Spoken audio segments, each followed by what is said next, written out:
All righty. Welcome to another edition of Vegas Bad Boys of Podcasting. I'm your boy, DJ Impact, host and Vegas Bad Boy member. I also got the other Vegas Bad Boy members here, Sin City Steve and Matt Michaels. And it's good to see everybody here. I wasn't here last week. I do go by the name of DJ Impact. It's just not a name I created out of the blue. It's because I actually do a little DJing every now and then. So that's why I wasn't here last Sunday. But it's great to be back this week, guys. And if you happen to be on Facebook Live, we appreciate it because that's where your comments are going to get in. So feel free to jump on. We want to hear all the comments that you have, and we'll try to get that in as we can. All right. And we appreciate you for watching us live here at YouTube Live and also on Twitch. Okay. With that, we got a lot of wrestling that happened this past week, fellas, but we got to start off with the pay-per-view of AEW Full Gear. Sin City Steve, you might want to go ahead and call a press conference because I'm about to say something right now. All right. I actually enjoyed Full Gear. Can we get everybody to screen record in 3, 2, 1, go? Damn it! I enjoyed Full Gear. Now, granted, I call bullshit. I call bullshit because of the fact Jay Lethal showed up. Oh, that's the only reason why he enjoyed it. That's the only reason he enjoyed it. Wait. Besides all of that, okay, I thought the show started off strong, and I thought it ended strong. Okay, I'm just saying it was just the shit in the middle that sucked. Yeah, I agree. Look, listen, I'm not saying all that. I was just relatively just entertained throughout the show. I thought it was long, but still, I'm used to long by now. So I was gonna say this coming from the guy who is a WWE mark to the core. Oh wow! Well, thank you, but still, man. Start off. We don't unless you decide you want to go from match to match. I don't have to necessarily do that, but I just want to say I thought it was a great choice starting with Darby Allin and MJF. First off, these aren't WWE guys. These guys what started off AEW, and they put on quite a show. That kicked off everything, and I just want to shout out that particular match overall. Sin City, what was your take from what you got from that match and beyond? So that match was absolutely solid. I think that you said it perfectly. It was a great way to get things started. Mm-hmm. Both guys absolutely brought it, which was a recurring theme during this show. Mm-hmm. And yeah, it obviously the right person ended up picking up the win, as MJF did, pick up the win over Darby. But Darby had quite a showing. He had a specialty video package for his entrance. So yeah, I think that it was very well done. There was a tombstone spot on the apron. Very, very solid stuff on that. Yeah, I thought it was good. Matt Michaels, I don't know if you got a chance to check it out. What was your take just, starting off the pay-per-view? I mean, the match shouldn't have started the pay-per-view. It should have gone towards the end of it. Serious? Yeah. What you thought would have been better to start the pay-per-view? Just out of curiosity. Get that abortion of a match between Chris Jericho and his goofy crew versus Dan Lambert and that fucking shit crew. Yeah, that could have started. I wouldn't have right. that. Yeah, but gone with Britt Baker and that fucking bullshit match. So, or you could have put, I don't know, the Thunder Rosa match that was on fucking free pre-show on first, instead of that fucking Jericho match. Okay. I guess I could see that. Well, listen, if you didn't start off strong on that, all the people who's paid $40 or whatever would have probably been very pissed, because see, the difference is when you watch Dynamite or Rampage and you start off horrible, you could just stop watching and be like, whatever, I'll just catch whatever. Wait, time out. Dynamite and Rampage never start out horrible. Do you ever listen to our show? There's not been a single time that they've started out terrible. I wouldn't go as far as to say that. They do have a good track record of starting off well, but there have been a few misses. But that's the thing, and that's one thing that I can really appreciate with Tony Khan is he starts off the shows with a match that he knows is going to get the crowd fired up and really does kind of set the tone for the rest of the show. I personally, Michaels, I would have liked to have seen the tag team championship match, the match that went on second. I would have been fine with that kicking off the show. But realistically, I mean, the starting off with, and I think Impact, you hit the nail right on the head. You start the show with two guys that are AEW guys through and through, and you end the show with two guys that are AEW through and through. Right. So that way it creates a good bookend.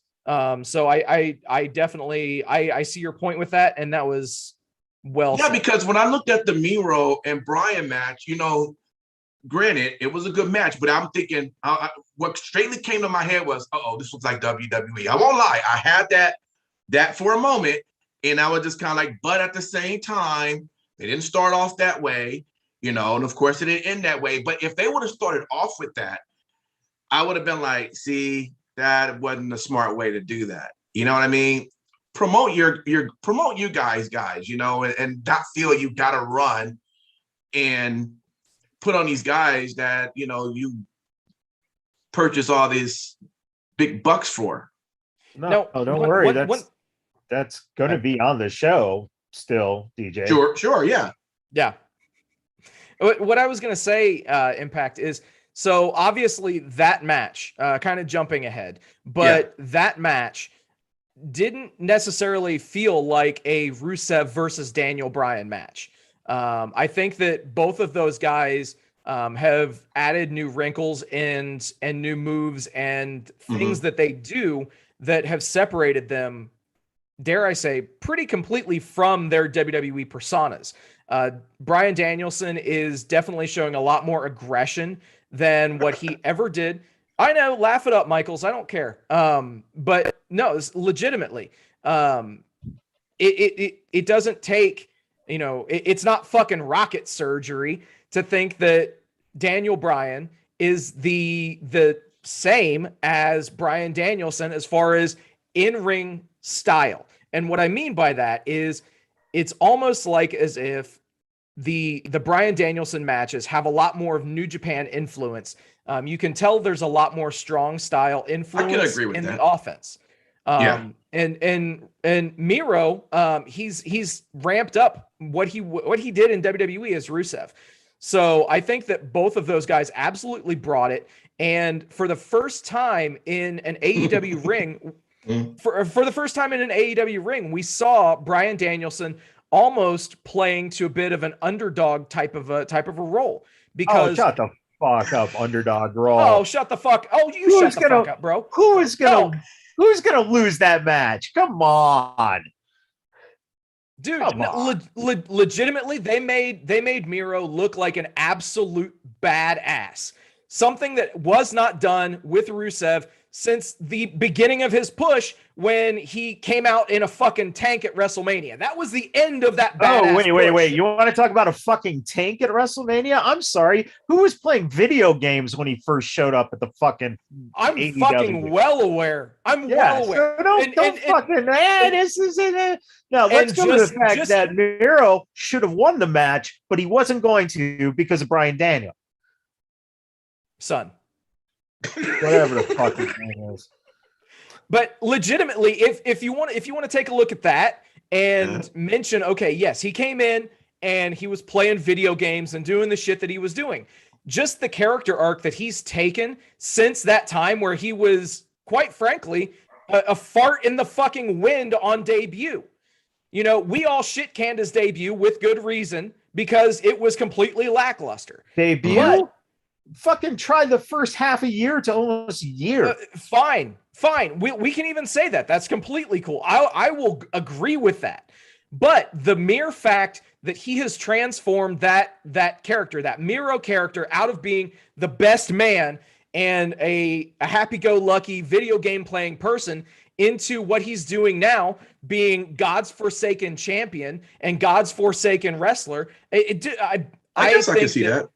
I think they've done leaps and bounds with that guy. Yeah, and he's done leaps and bounds. He can't get the godforsaken win in a match. He should have gotten the win because now your number one contender is a babyface going against your champion, who's a babyface when they meet up. So yeah, way to go, guys. Let's plan out the thing for the guy who doesn't fucking need it to go against the guy who needs a strong fucking, heel monster to fucking go against. Have Paige fucking meet Miro, the guy who would have, survived Danielson. Why does Danielson need it? Michaels, you would sit here and bitch, whine, gripe, and complain if Miro would have won the match because it would have been a WWE guy. Yes, you would have. No. I would have been totally fine with Miro because it would have made fucking sense to me. Next, you're going to tell me CM Punk was going to lose. No. I could see that from a fucking mile away. And quite frankly, they planted the seeds with that match on, when they had the verbal altercation and the mild physical altercation on Rampage. When freaking Kingston said that he didn't care about winning the match, that he was just focusing on hurting CM Punk. And for the first time, we did see the crowd. I'm not going to say that they all turned on him or anything crazy, but there was a definite portion of that Minneapolis crowd that were chanting for Eddie Kingston, and that he was able to galvanize a good number of those people to cheering for him, as opposed to just being a cookie cutter cheering section for CM Punk. So. Yeah, because people are already fucking sick of Punk going over. And it's only been 2 months, 3 months tops. Well, another thing the fans didn't care about, as we already know, is Cody Rhodes as he comes out. I mean, I don't know. It's just everything's going to plan until he shows up, and it's like, oh God. I mean, apparently that's where you go get the popcorn in the bathroom break. Well, you can accomplish all of that during his entrance. That is true. That is true. But that's how Brandy had the baby.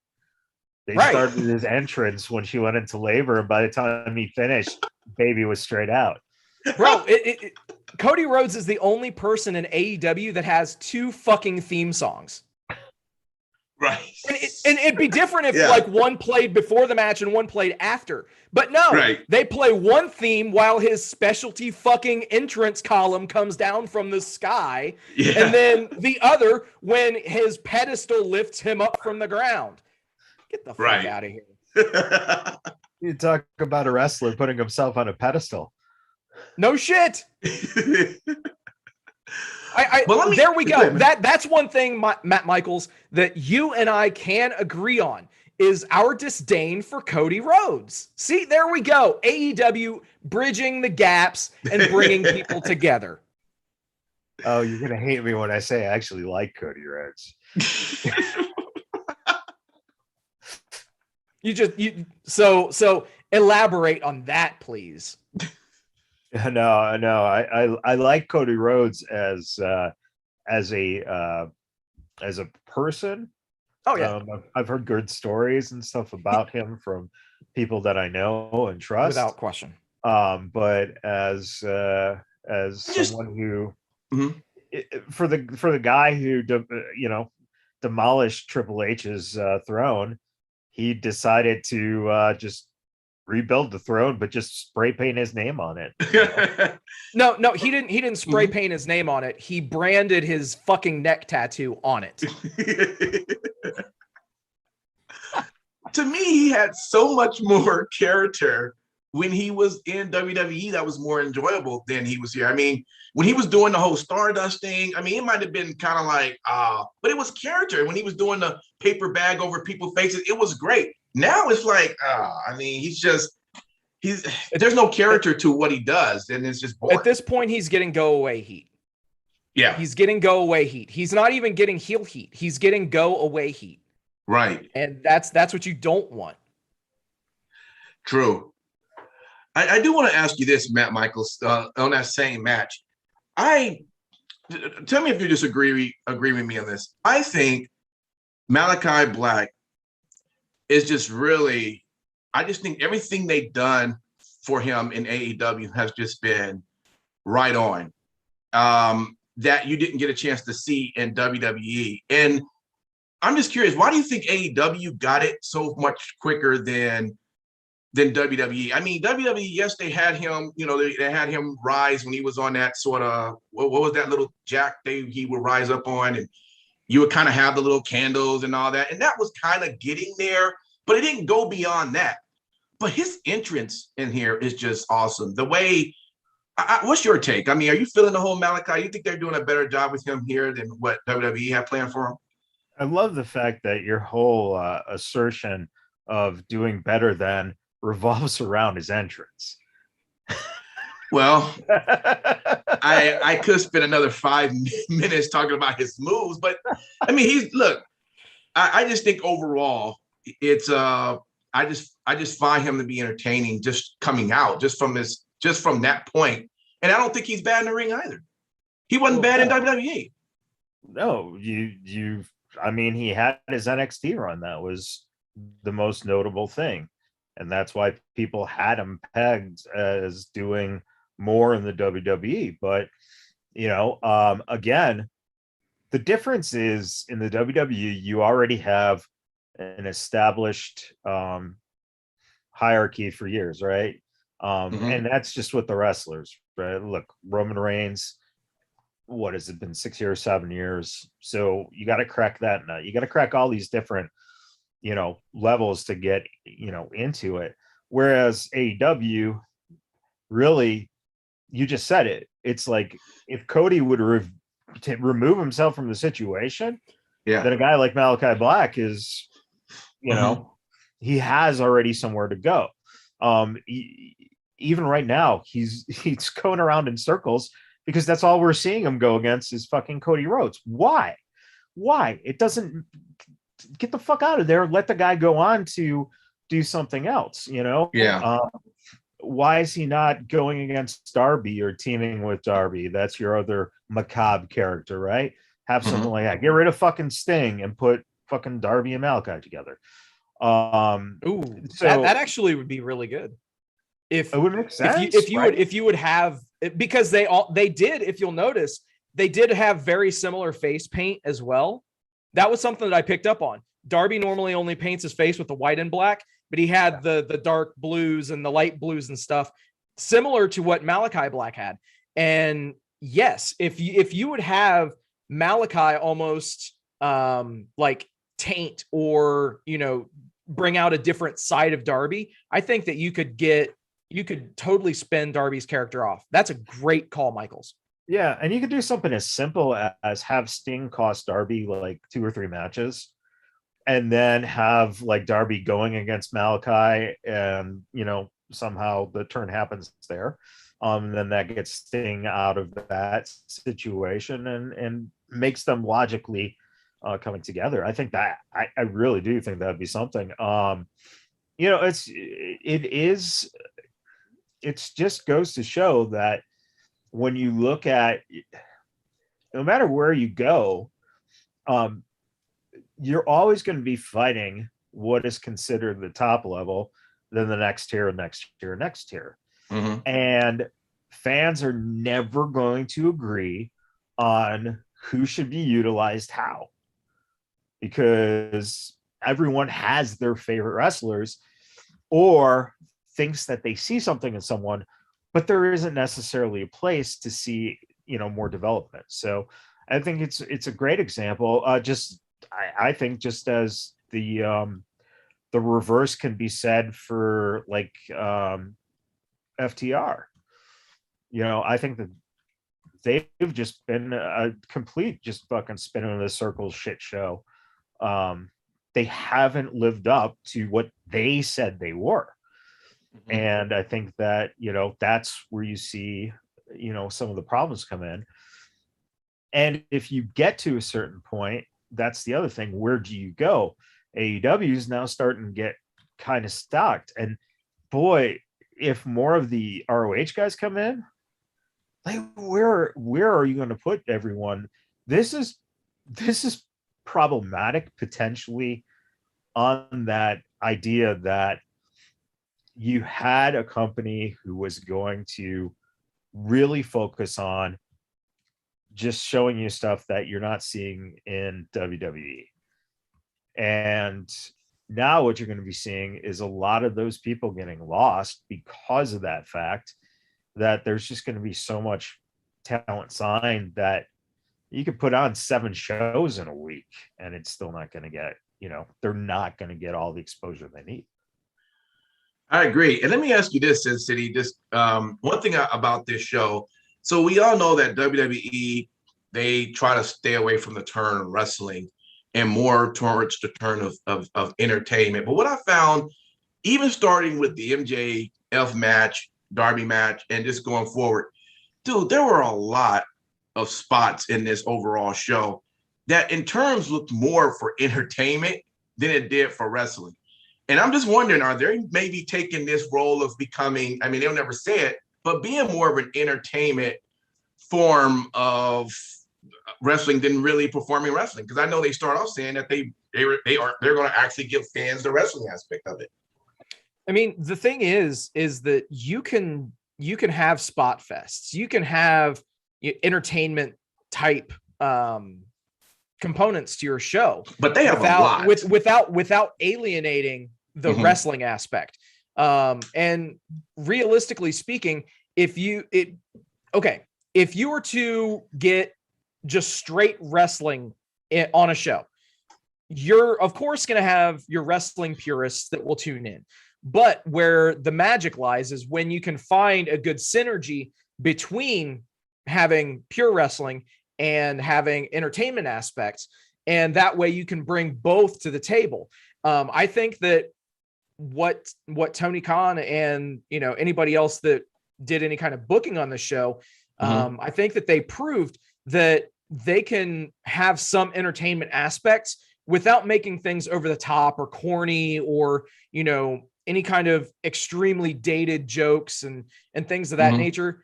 Yes, there were things with American Top Team. We saw hopefully the end of that feud with the Inner Circle and American Top Team. So I think that more than anything, we'll see that kind of thing go away.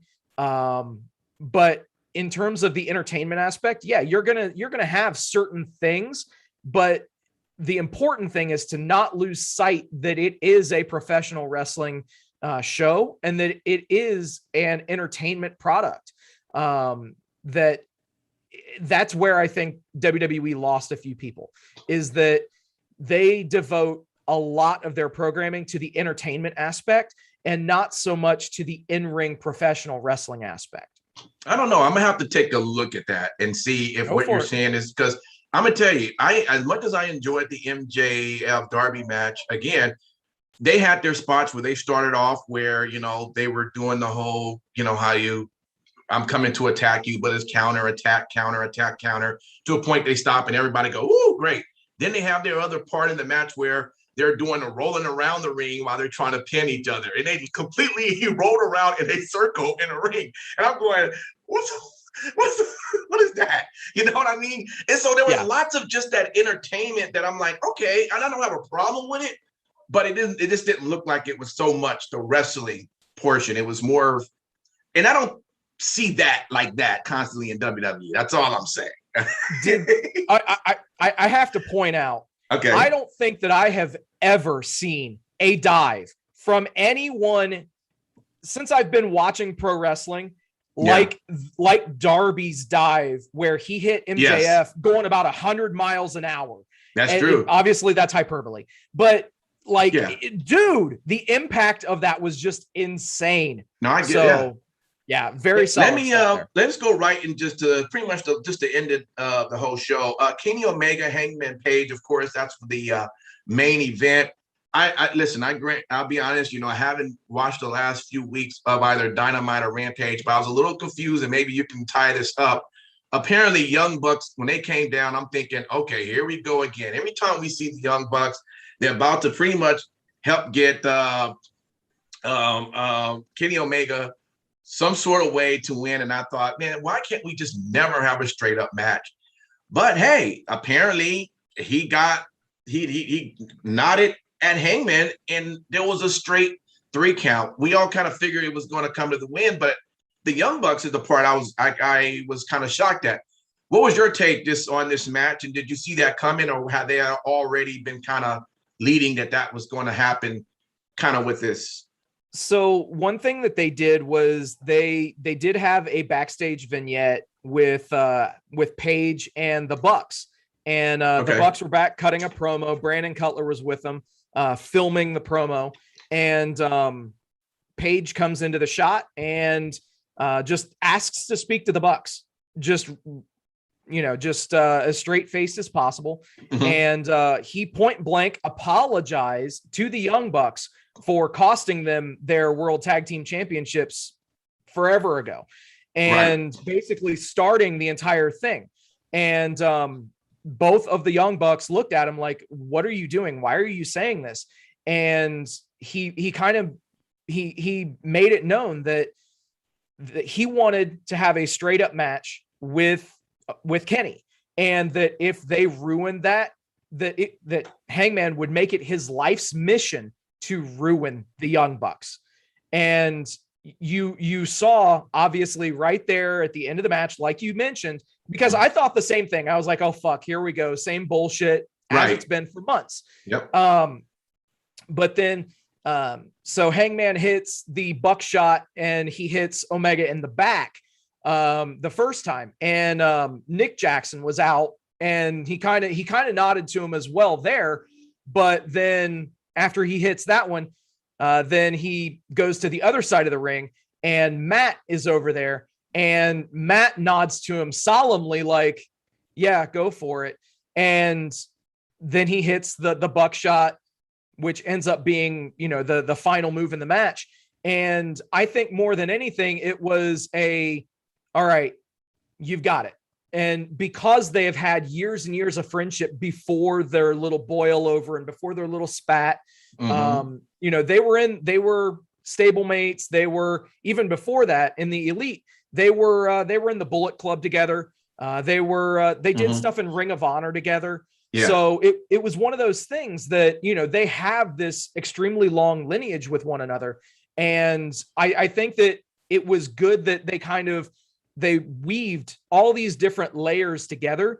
And I think one thing that this opens the door for, and Matt Michaels, when we did the show together, we kind of mentioned that this could actually lead into a Kenny Omega spinning away from the Young Bucks, because newsflash, Kenny Omega is going to miss some time. We knew that his body has been, beaten up and broken down for a while.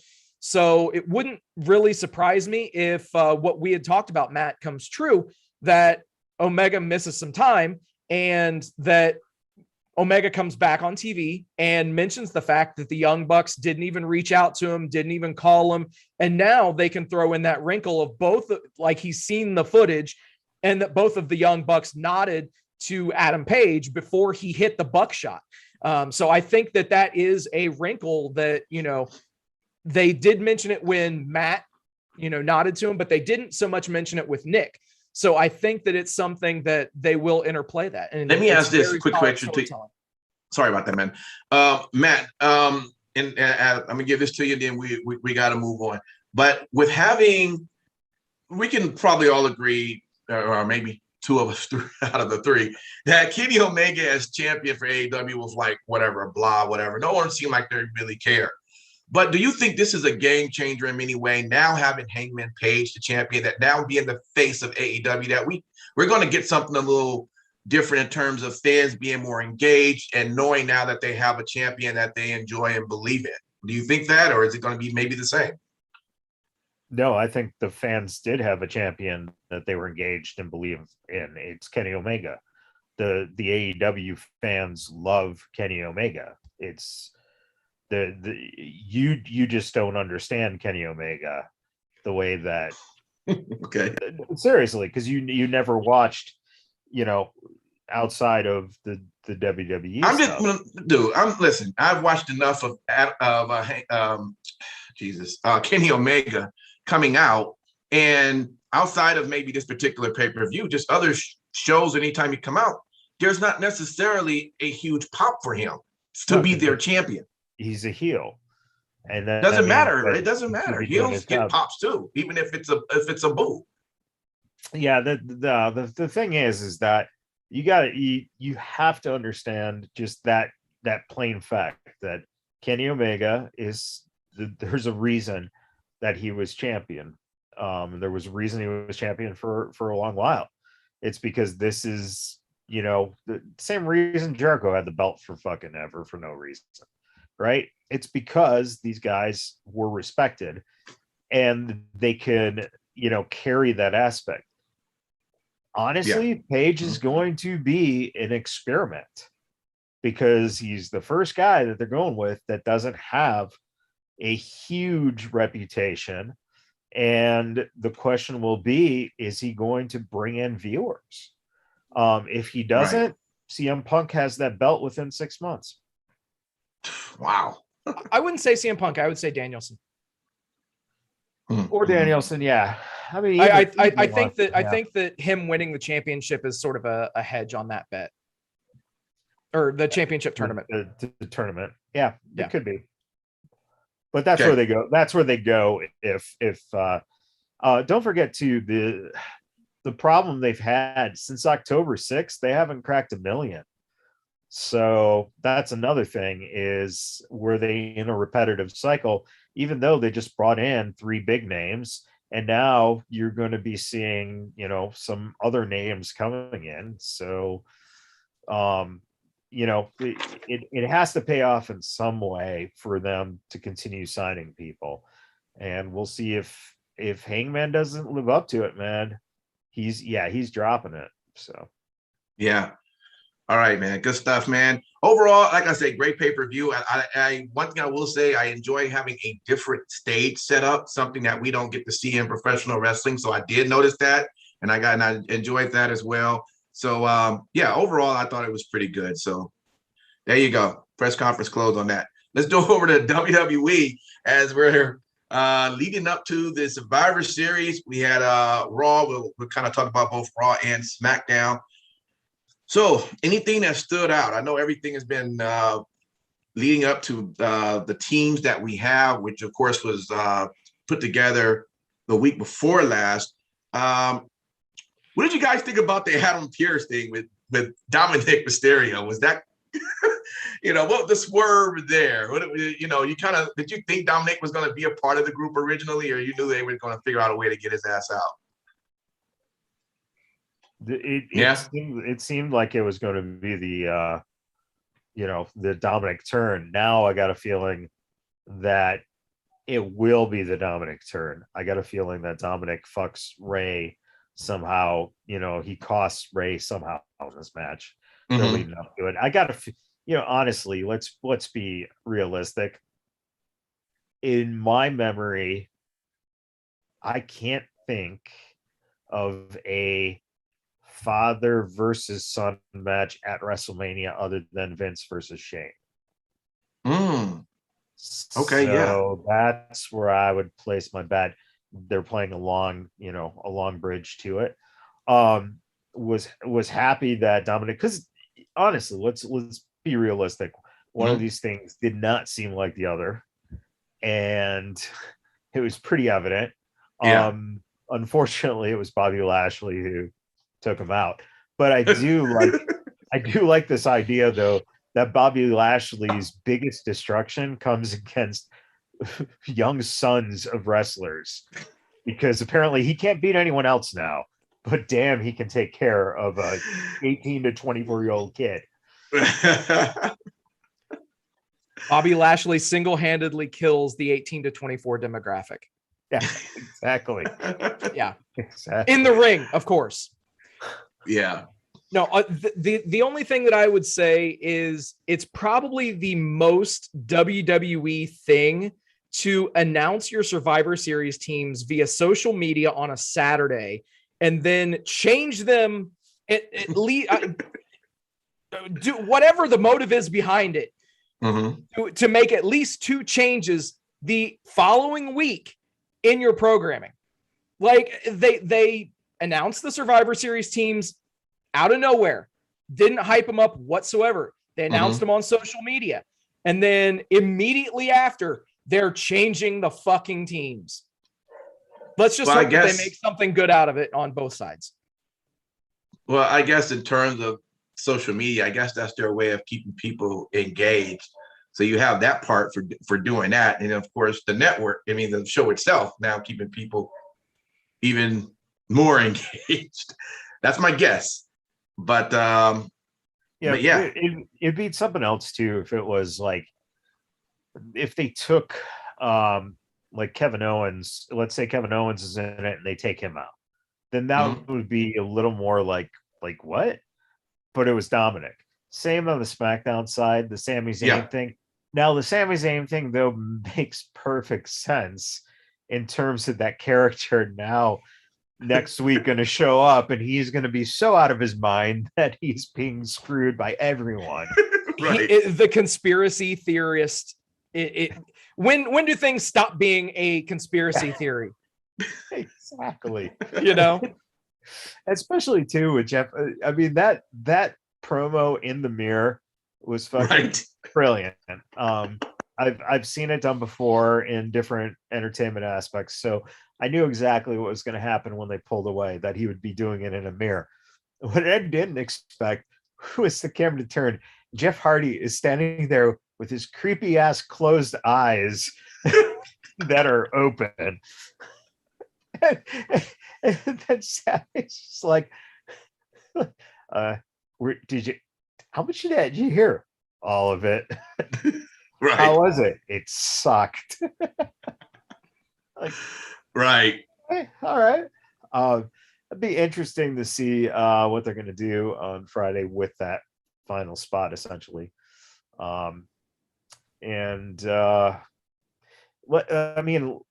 Realistically, let's face it.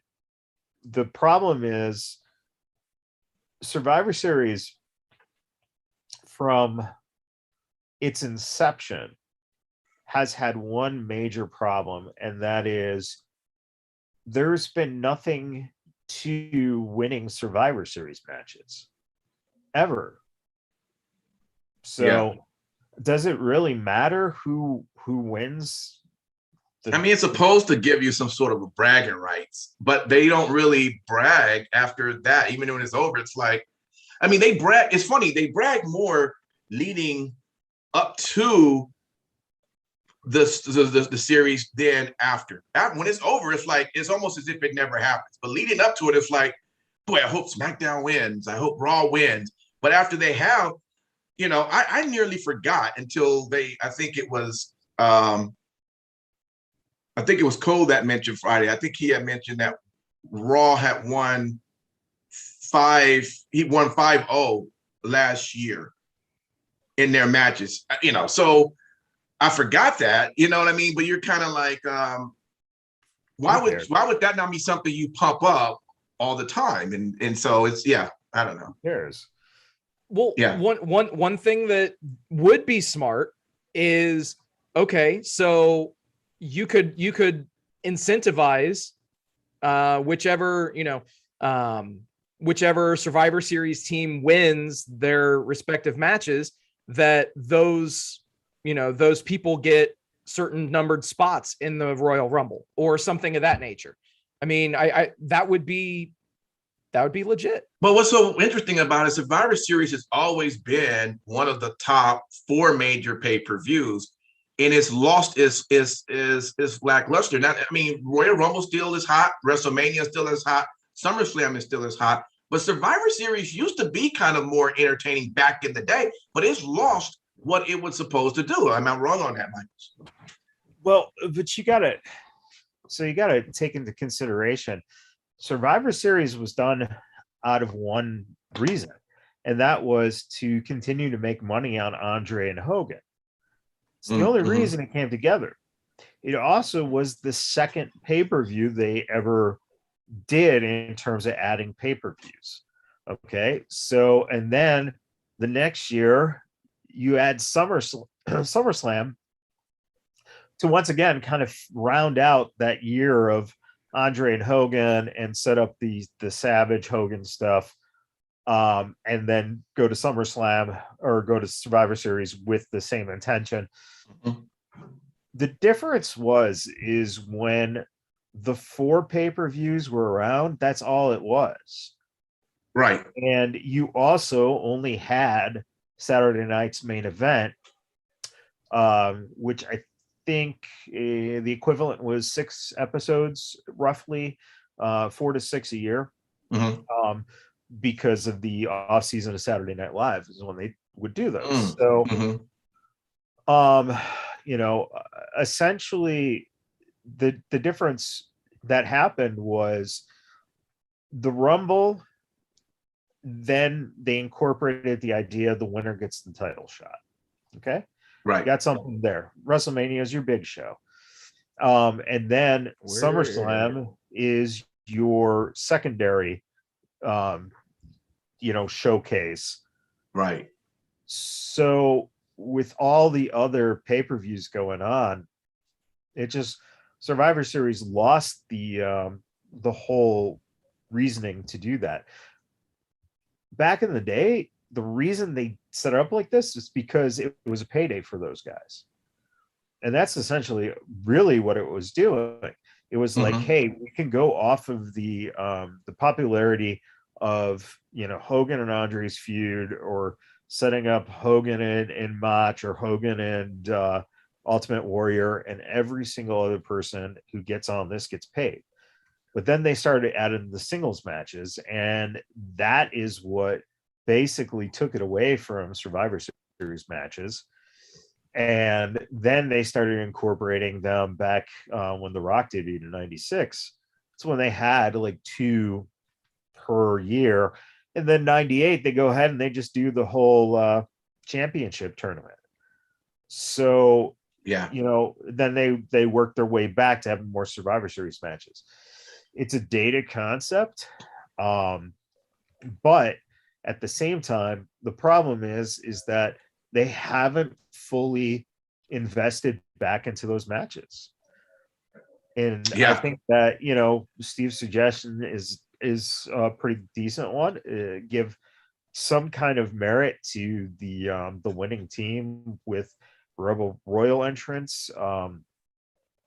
You can even you know, whoever the so if and this is an interesting concept too.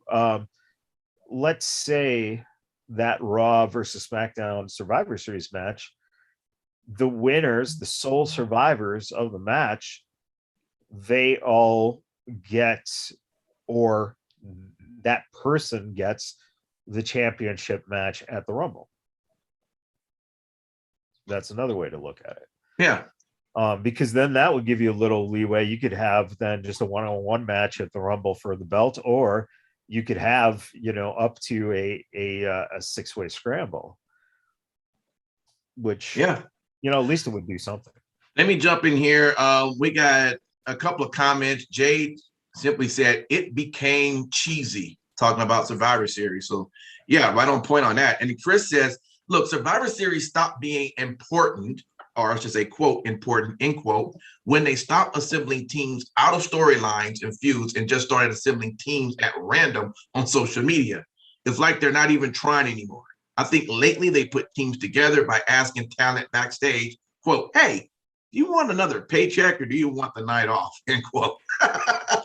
Yeah, good points there, Chris. They don't go to people backstage. They just tell them. Come on, Chris. Oh man. one last thing just to kind of mention from the Raw side. Did you guys like what you saw with the Kevin Owens and sort of Seth? Kevin going around asking, saying, "Hey guys, I'm a good guy, right? I mean, come on, I'm a good guy." And Seth going around saying, "Come on, guys, y'all know this guy. He's not that good." And then, of course, we get down to the end of the match, and we got Kevin that ends up turning on Big E because he felt he got in his way. What do you think about that? I mean, I thought overall the story leading to that was pretty good. Heel Kevin Owens, I'm all for it.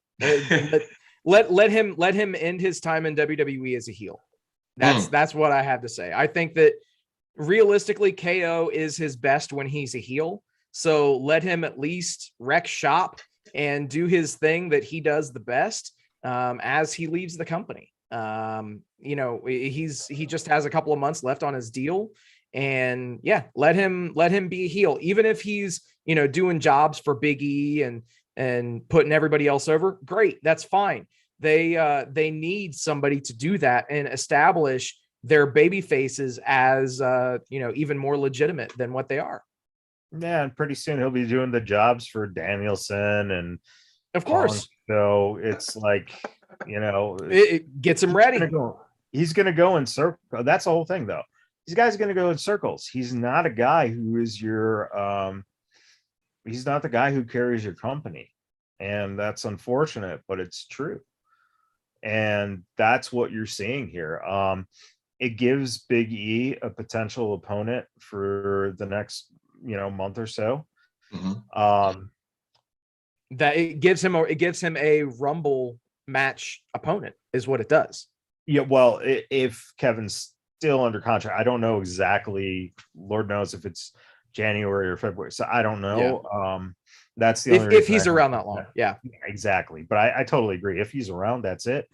You saw that there was a little tease of Otis and Big D, you know, Big E eventually getting into it, which is an interesting idea.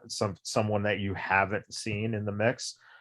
Seth is a fucking genius and deserves to always be up top. You know, he proves his worth every time he goes out there. Mm-hmm. So it was a good setup, but you're missing the biggest story, and that is Corey Graves won a championship, and so did Byron Saxton. Absolutely. There was, I think the title changed 6 times, about 90 seconds. Amazing. Well, the more amazing fact is that there are actually idiots out there who are like, does this mean Corey Graves is going to make a comeback? It's like, yeah, he got rolled up, literally rolled up. So come on, idiots. Hey, one thing I thought that was funny. I love a little humor here and there. R-Truth provided that for me this week. He says, I believe the earth is flat, but I believe it's round in parts and places. I love it. Give me that all the time. Give me that all the time. Move him over to the Happy Corbin crowd so I can get more comedy out of those guys. All right, cool. Outside of that, man, I don't know what else. I think. You know what? Man, you know what? We have talked in the past about just how great that Xavier Woods, you know, is in how great Xavier is has been as a wrestler over time. And I got to tell you, I'm happy that he's gotten a position as being the king, but man, just kind of really watching the match also between him and Roman, I thought was just awesome. I mean, I think he's finally having this moment of showing. And I think now I maybe kind of get a little bit what you mean, Matt Michaels, whenever I know you hate on Apollo Crews, because where in many ways you could say that Apollo and Xavier was kind of in that same sort of bubble, but Apollo, I guess, never figured out how to get out of it, where Xavier has really just continued to go harder. And I mean, showing his athleticism, and that's not taking anything away from Apollo, but not only showing his athleticism, but also his character building. And just watching the match and everything leading up to that, I just thought was just really great. And even how they ended, because I knew neither one of those guys was going to end up bending the knee, but I thought just leading up to it was just great. And I'm really proud to see where Xavier is. I mean, he's getting up to that level where he could be, moving to one of the top guys. I'm not saying he will. I'm just saying he looks like he could be one of those guys that can move up to that. Overall, I enjoyed the match, and I just want to shout him out for SmackDown. I don't know if you guys want to mention anything about that particular match or segment, but that's my take. You know, if you look at the thing they did that was kind of smart, which is very interesting, that they did the idea that whoever wears the crown is the king. That's right. Even what's his name said it, McAfee. Mm-hmm. McAfee said it. And so, that's something to kind of put that way towards that thought, because that's what we saw for the first time with Corbin and Shinsuke. They've never done that before, where the crown just gets on someone's head. They're now the king. Right. So basically what you're going to see is Woods has to contest it, right? So that is going to probably be what we see next week. We also could potentially, though, see New Day get involved in the Survivor Series match between the two champs, of course, being that Big E is a Raw, the Raw champ. So right. I think that's what you're going to see is more of that interaction. That's how I think he'll get his crown back. Gotcha. While Roman's defending his belt against, or not belt, but wrestling against Big E, that's when they'll snag the crown back. And then the Usos will get in trouble for allowing him to get the crown back. And story there, pretty good. I think that it was brilliant getting rid of Aaliyah from that match. Sure. That was fucking great. Get her out of there. She is greener than green. She really is, actually. I was looking at that. Greener than puke. Yeah, that too. And we know what happened to Puke. He ended up in a wheelchair. Oh, God. Yeah, there was moments in her match. I was kind of like, okay, now I see why they were taking so long to not bring her up, because she was not ready. I mean, very careful on, like, you should not see you being careful or not being confident on the moves you're about to do. And she seemed like she was questioning everything she was about to do before she did it. She looked like she belonged in an AEW women's match. Oh, Steve, shake your head all you want. Go back and watch that Dynamite match. It was so fucking awful. I notice I just shook my head. I didn't say a fucking word. It's like, that's, I mean, and really that is kind of the difference. The only difference that I'll say, though, is that Aaliyah has been in developmental for a fucking decade, and she's still behaving this way. That is true. No, seriously, she still looks like she's 23 and she's actually 62. So, hey man, the older the berry, the sweeter the juice. But that's, I mean, the honest answer is that I can't believe I fucking just said that. That's fucking disgusting. Right. Yeah, usually that tang turns back into dry powder by that time. So oh boy. All right, guys. Well, I guess that is it for in terms of Raw and SmackDown leading up to the Survivor Series. We'll see how that plays out next week. We're on WWE. Let's go to NXT. Yeah, we are. All right, let's get that out, man. So, yeah, I mean, why don't we go right into it? What do you guys think about what you saw from 2.0 this past week? So I did something. I came across this when you punch in results for 11/9 NXT. Bleacher Report had the 2016 results for the same day. Ooh. So you got on that card, this is 5 years ago, you got DIY versus the Authors of Pain where the Authors of Pain beat Gargano and Ciampa. And again, for those of you who don't know who the Authors of Pain are, that just goes to show how quickly stuff is moving. Yeah. The next match was Sanity versus TM61. And I think both of those matches were both part of the Dusty Rhodes Classic. So TM61 did defeat Sanity. You got Ember Moon versus Rachel Evers. Now, this was cool. Here's the analysis. Now, DJ, you always ask me about Ember Moon and why I wasn't high into her. This was the analysis 5 years ago about her in NXT. The Ember Moon experiment has been fun to watch to this point, but a drastic change is needed, and quickly. She needs to undergo some character development. Fans have to have a reason to care about the newcomer, or any shot she has of becoming the great hope to dethrone Asuka is out the window. With that said, her finisher remains one of the best in wrestling, and her ability to take a beating, generating sympathy, and leaving fans waiting for the comeback will serve her well going forward. And serve her well it did in those goodbye papers. And then we have so even with that, you still didn't see any character development when as of this point before she left from when that article was being said. No, I could have read that as written 2 weeks ago about her. Damn. So, all right, I got you. It never happened, man, and unfortunate, but it never happened. And then you had she was riding on top of a tank at one point. Come on, it wasn't her fucking tank. I know, Yeah. but she still was on it. No, but I'm just saying, like, it wasn't even her fucking tank.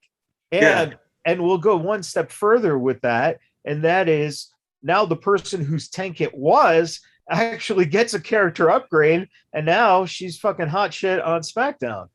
It looks like she's going to be a pretty good heel. That wasn't the only upgrade that she got. I don't know, man. Twice over. 2 times. Oh yeah. And that final segment was a contract signing between Nakamura and Samoa Joe for the NXT TakeOver match. So, and again, it's very different how things change. And 2 hours are now the norm, where it was only an hour back then, and it wasn't on TV. It was just on the network. So it's interesting because for all the complaining that people have about what's going on, et cetera, out of that list, you had Ciampa, Gargano, Samoa Joe, who's injured, and Nakamura. And Nakamura is the only one on the main roster. So, you got to take into consideration that there just is not all these spots for people to have. So with that said, NXT this week, Toxic Attraction, they look good. They're very interesting. You got EO, right? Kind of going on with them. You got Casey Catanzaro and that Ember Moon wannabe there. So Jesus. Hey man, it's Carter, the same thing. You're gonna look down the line, she's gonna get released because there's no development to her. Okay. So I think right now you're just seeing some spot holding going on. But the bigger question is, man, MSK, have they found the shaman? Who is it? What is happening? Like, what is the deal with MSK and the story, man? Because, like, my stoned ass wants to know. Because I know how struggling that struggle is real, man. And when the shaman is supposed to be somewhere, but he's somewhere else, it sucks. And then we don't have a bus ticket. You got to, oh man, it's crazy. It's crazy, man. And by the way, Sarai was defeated, and she went back to Japan. This she just posted on Twitter. So it's not been explained exactly what's going on, but my guess is probably visa renewals, maybe something like that. But her whole explanation in the little tweet was that she's going to find herself because she has not been living up to her own expectations. Pretty decent. Gacy defeated Boa, and I don't know. Does anyone think Boa is going to be around in a couple more weeks? It don't seem like it. Bye. No. Yeah, man. The Raquel Gonzalez coming out in a bicycle is pretty cool. I think that the motorcycle is pretty awesome. Yeah. A bicycle? I know, right? We'll go with what he calls it. Yeah, man. The pocket rocket, whatever. Hello. And it's interesting that Cora Jade is kind of getting maybe a little push here, especially when her man got fired. I love how they do that, like to fuck with the no shit on there. It's like as if they sacrificed him so that she could have the push. Yeah, exactly. And you know, when it comes down to it, again, it's interesting where you have now, you're kind of seeing where all this stuff is going. Carmella Hayes is looking awesome. So definitely, I really think that in the end, Carmelo Hayes probably maybe even over Braun Breaker. He might be the next one to be the champ. Yeah. I mean, I can see it. There's a lot of. But yeah, I mean, overall, you know what? When you're looking at stuff that's going on, we're in that middle ground of what exactly is it going to look like a couple of weeks from now.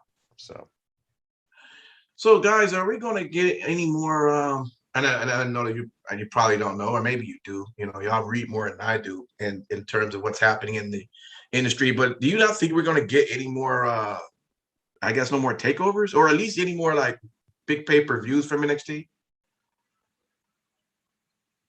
I know, huh? I just kind of missed that because that was kind of the one things you kind of look forward to was watching that, and I'm thinking like I don't know if we're gonna get that anymore. You know, I mean, we don't, but I did enjoy it, and I think you guys did too. So, well, I was just gonna say, I think that that's something that we saw when Triple H was running everything with NXT. He had a lot of emphasis and a lot of push behind getting them their own marquee events. Now that he's not necessarily involved. Yeah, now that he's not necessarily involved, I mean, you said it yourself, you know, that's something that you used to look forward to, but that's something that we haven't seen since he has, you know, taken a step away. Yeah. Well, but we're kind of jumping in a little bit. The last one was done at SummerSlam, you know, was the day after SummerSlam. So they just started the 2.0 thing, so we don't know. But one of the biggest factors that you got to take into consideration is that the NXT takeovers were started in conjunction with WrestleMania, right? Right. Then they started branching it out. But what does that branch out mean? Travel. NXT is not travel. So if you're going to get any special like pay-per-views, it's just they're probably just going to do it from the Performance Center, which would make sense. Sure. You know, keeping your costs down, that's one of the things that, you know, successful on the next NXT level is not the same as the money that would go into producing that show. So, yeah. All right, man. Well, good stuff. We don't know. City, did you want to say anything at all about NXT?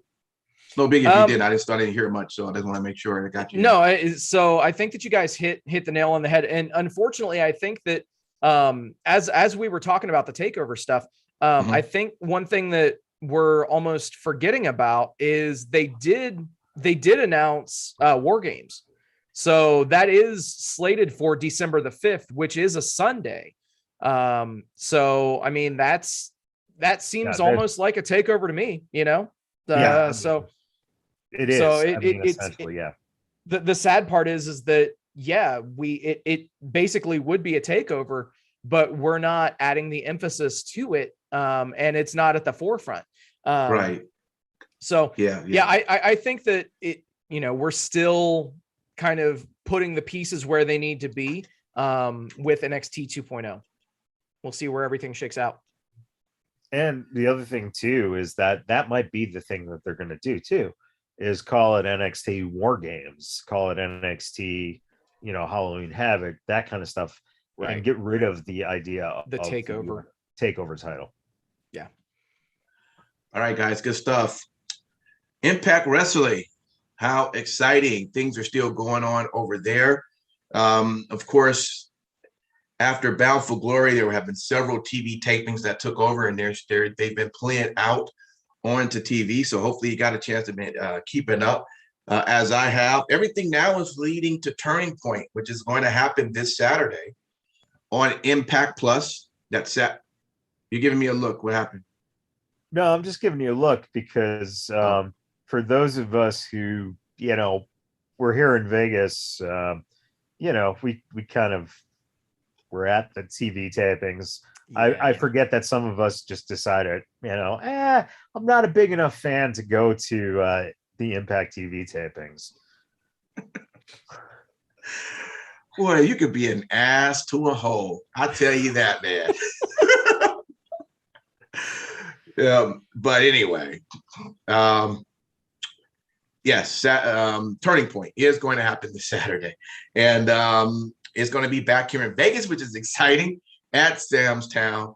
And hopefully, if you are in town here in Vegas, you can attend the show. There are still some great seats available. There also will be the TV tapings as well. That would happen that Sunday and Monday also. So great time to attend some great shows. Now, what to look forward to Turning Point. This is not going to be, this will be on Impact Plus. And I think it also, I want to say I've been seeing advertisement on Fight TV as well. So you have your options either way. But this past week on the show, you got a chance to see Trey Miguel. He didn't actually have a match, but he did have a confrontation with Steve Macklin. And Macklin wants to get in onto this X Division Championship title, because right now it's slated for Trey Miguel and the Laredo Kid. So what's going to happen if you watch this coming week? You're going to see Steve Macklin and Laredo Kid fight. Now, if Steve wins, it becomes a three-way for the X Division title. So we'll see where that goes. I'm almost thinking Steve Macklin will win, but as of right now, you're going to have Trey and Laredo there. What are you laughing at? I'm almost. We know something you. Oh, that's right. Know. Whatever. Okay, listen. Some people got to work you two. Okay. Gosh, it's gonna throw it all on me like I just didn't want to show up. I'm glad y'all know the outcome, though. Okay. Whatever. Be silent. We don't want to give it away. Anyways, you also going to have the Inspiration versus Decay for the tag team Impact Knockout Tag Team Championship. So that should be really, really good there. Also, it was.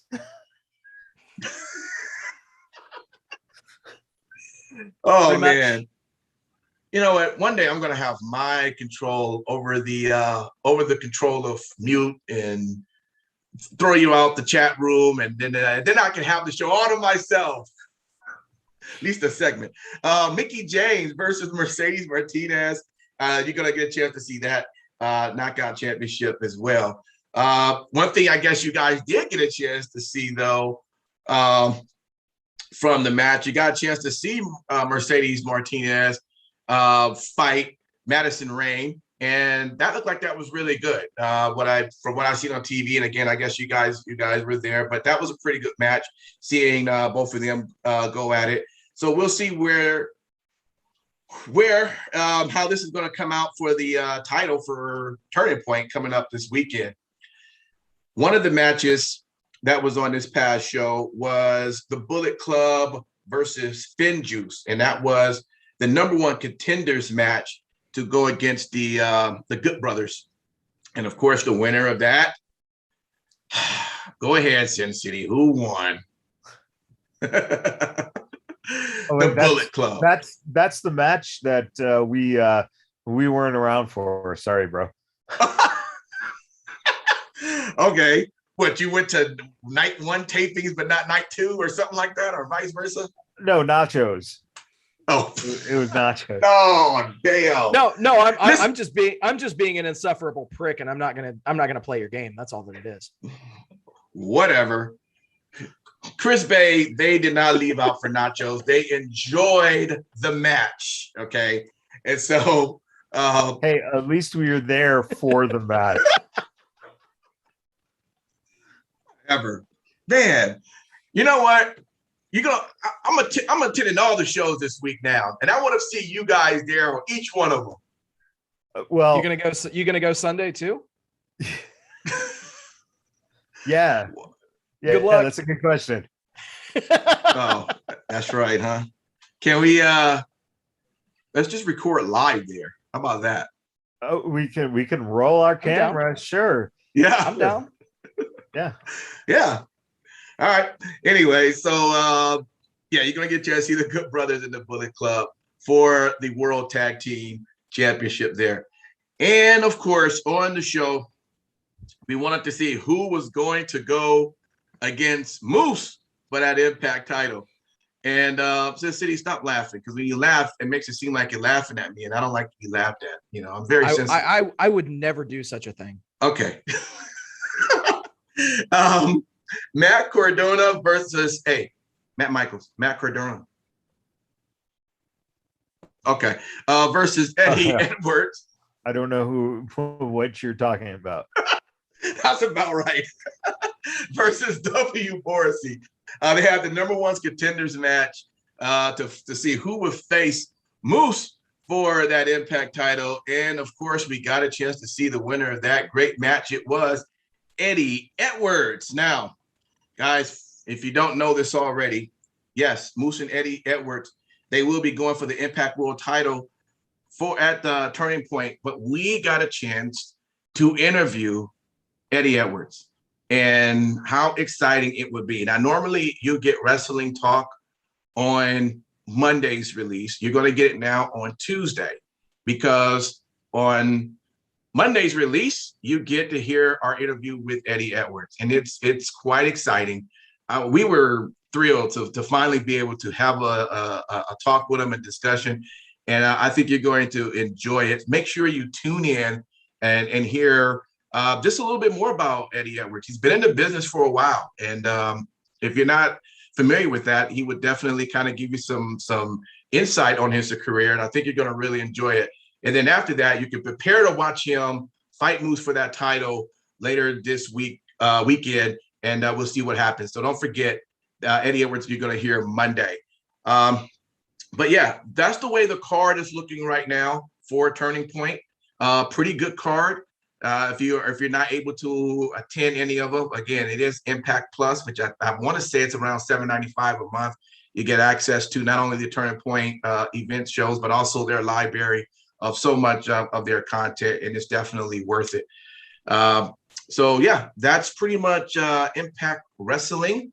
I don't know if you guys want to add anything to that. I'll let you do that. If not, we're gonna get it prepared to go to New Japan. Anything excitement towards this weekend, guys? No, I'm excited. I'm gonna be at all of the shows, including Sunday. Sorry.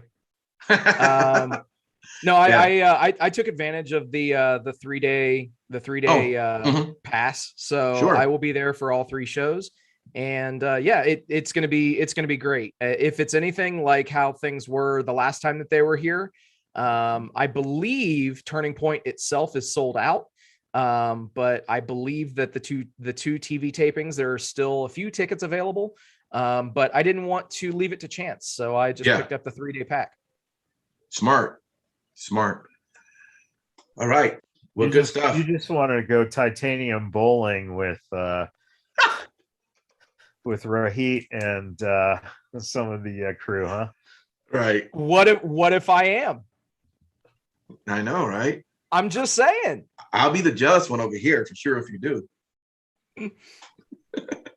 Yeah. Oh man. DJ's usually the only one who handles his balls when he's looking at Impact Wrestling. So. Oh Jesus. Oh boy. All right. Get your minds out of the gutter, assholes. Hey, it is bowling. It's got to be a gutter, mine. Yep. Good job. There you go. Yeah. All right, man. Sin City, what's been going on in the world of New Japan? Well, so glad that you asked. Yes. New Japan just had a really, really big event on the 13th of November. It was the New Japan Battle in the Valley. So this show took place here in the States. Just a quick rundown of results. You had Josh Alexander on the card as he defeated Yuya Uemura. I'm glad that you're not doing the readout of these names because you would absolutely shit yourself. I would. Bateman and Mysterioso defeated Brody King and Chris Dickinson. Unfortunately, Chris Dickinson had to be stretchered out of the arena. So, oh boy. T's and P's to Chris Dickinson. Hopefully everything is fine with him. Yeah. Fred Rosser, David Finlay, Rocky Romero, Alex Coughlin, and Alex Zane defeated Filthy Tom Lawler, J.R. Kratos, Danny Limelight, Royce Isaacs, and Jarrell Nelson. Clark Connors and Carl Fredericks defeated Jeff Cobb and TJP. Will Ospreay defeated Ren Narita. Moose defeated Juice Robinson. But that was not all that came out of that match. As Jonah Rock made his presence felt in a large way, laying out Moose and also Juice Robinson and David Finlay.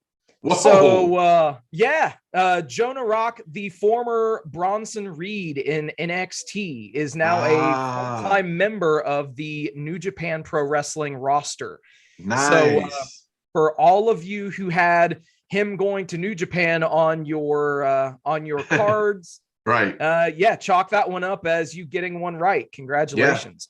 And quite frankly, I can't wait to see him get in there and, tangle with guys like Jeff Cobb and, other hosses that they could very well be bringing in. It's going to be. Is that a perfect move for him? I think so. I think, and that is one place that I had him, like a dream scenario for him to go to. Because I think that he would fit in extremely well with New Japan, with what they're trying to do. They don't have a ton of super heavyweight guys. So I think that he could definitely fill that role. And I love what they're doing. They put him over strong as he, laid out Moose and Finjuice. So very solid stuff. Elsewhere, you had Kazuchika Okada defeating Buddy Matthews, the former Buddy Murphy from WWE. And after that match, you had Will Ospreay confronting Kazuchika Okada, and he laid out a challenge for Wrestle Kingdom Night 2. Ooh. So it looks like as if we're going to be getting Okada. Basically, Okada, as we know, he holds the championship contract. So he will be facing whoever happens to be the IWGP World Champion at Wrestle Kingdom in night 1. So whoever comes out of that match victorious will have to deal with Will Ospreay in night 2 of Wrestle Kingdom. So very solid stuff there. And in your main event, you had Tomohiro Ishii defeating Jay White and retaining the Never Openweight Championship. So very, very solid night of action in the Valley at the San Jose Civic Center. Does So when folks like Moose is on the card, do they actually have like their Impact title that they walk down with too, or do they not really bring that to the New Japan shows? So the good thing is that I don't think that there's anything against it. I believe they have a good working relationship at this point. Right. And Moose wasn't the only person that, you know, was an Impact star on that show. Right. As I had mentioned, Josh Alexander was on there as well. There were a couple of other names too, but yeah, it's that door is wide open. So the Forbidden Door is a great. And Josh, man, I tell you, this guy's still on. Boy, that Bound for Glory, I'm gonna have nightmares on that for some time. Hey, hear me out. Yeah. Go out of your way to check out Josh Alexander versus Minoru Suzuki. Okay. Yeah. Okay. I'm telling you that because that was one match that we saw at the Impact tapings that was worth the price of admission itself, in my opinion. Sure. Oh yeah, and it's airing, I believe, this week on Impact TV. But you didn't mention correct. it because you don't care, DJ, about Impact Wrestling. So of course, I'm the only one who has Access TV who actually watches it. So I'll probably care more than you. I'm just saying. Anyways, when it comes down, man, we're ending our show. Local wrestling. Anything, Matt Michaels, we need to talk about that did happen or about to happen that we should give some props to? Or just wrestling in general? Well, this weekend, Sin Bodhi had his crew out with the Taco and Tamale Fest. So last week it was BVW at the Taco Fest, and now this weekend was Taco and Tamale Fest. So there were a number of local guys wrestling this past weekend. Mm-hmm. But some big stuff coming up with No Escape for FSW coming up on the 27th. Okay. At the Version Amusements. So we're going to see Graves go against Filthy Tom Lawler in a blood sport or a shoot mix. So it should be pretty brutal. That should be pretty freaking good. Right. And then your cage matches. I mean, you're looking at not only Chris Bay versus Ice Williams and Remy Marcel versus Class. The first one was for the No Limits Championship. The second one for the Nevada State title. Mm-hmm. You're also going to have your number one contenders for the No Limits Championship in a cage match. But the big cage match is going to be Hammerstone defending the championship against Brian Cage. So okay, that should be interesting, seeing Brian Cage come back and try to reclaim an FSW championship, which Brian also laid down the gauntlet to Hangman Page after Full Gear, and kind of on social media reminded everyone that the only person to beat Adam Page in one-on-one competition this year is Brian Cage. So yeah, that's gonna be great. And in February, Mecca is returning, and there's let's just say the Doomsday is coming, and TikTok. Everyone is on the clock. So right. Yeah, something big is about to happen here in Vegas. Yeah, I think Michaels, that you're missing one thing, one very big match. Vandegrift and Drake in a cage.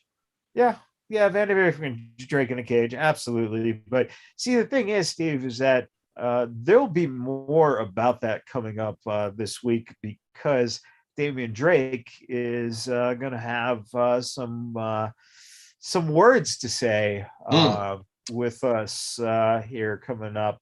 We'll be releasing some stuff that Mr. Drake is going to be laying down this coming week, and Okay. yeah, give us a little insight into that actual matchup, which could be the match of the year. That is awesome, man. Some things to look forward to, man. Thanks for that. Appreciate it. Hey, we thank all of you guys for hanging out with us. A special shout out to John and Jade.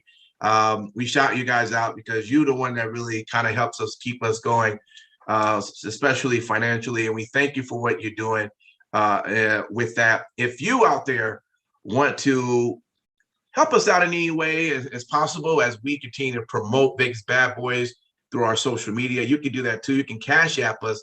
It's just the money sign Vegas Bad Boys. That's with a Z. And hey, anything you send, $5, 50, 100, you're big balling 1,000. We take that. And again, we are using that to advertise our podcast just so everybody else can find us and enjoy us like you do. So we thank you for that. And shout out to everyone else. Chris, man, definitely we love you with us every week, man. Thank you for being there and just hanging out. And we look forward to seeing you all the time.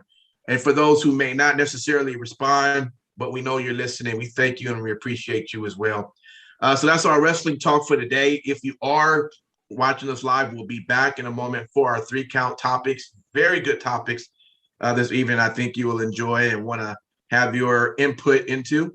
But if you're just listening to us, you can download this episode for 3-count. It'll be available on Thursday. Okay. So if you want to wait to Thursday, by all means, check it out Thursday, but we'll be live next with those topics. All right. So until then, we'll see you when we do